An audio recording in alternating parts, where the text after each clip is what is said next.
আওয়ামী লীগের প্রচার ও প্রকাশনা সম্পাদক আব্দুস সোবহান গোলাপকে ৩ দিনের রিমান্ডে পাঠিয়েছে আদালত। সকালে ঢাকার মেট্রোপলিটন ম্যাজিস্ট্রেট মোহাম্মদ জসিমের আদালত তার ৩ দিনের রিমান্ড মঞ্জুর করেন।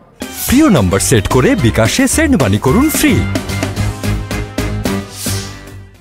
এর আগে বৈষম্য বিরোধী ছাত্র আন্দোলনের সময় পোশাক শ্রমিক রুবেল হত্যার অভিযোগে রাজধানীর আদাবর থানার মামলায় গোলাপকে গ্রেফতার করা হয়। এছাড়া একই আদালত জামিন আবেদন নাকচ করে সাবেক বাণিজ্যমন্ত্রী টিপু মুন্সিকে কারাগারে পাঠানোর নির্দেশ দেয়। ৪ দিনের রিমান্ড শেষে তাকে আদালতে হাজির করা হয়। আবেদন বিবেচনা করে টিপু মুন্সিকে কারাবিধি অনুযায়ী সুচিকিৎসা দেওয়ার নির্দেশ দেয় আদালত।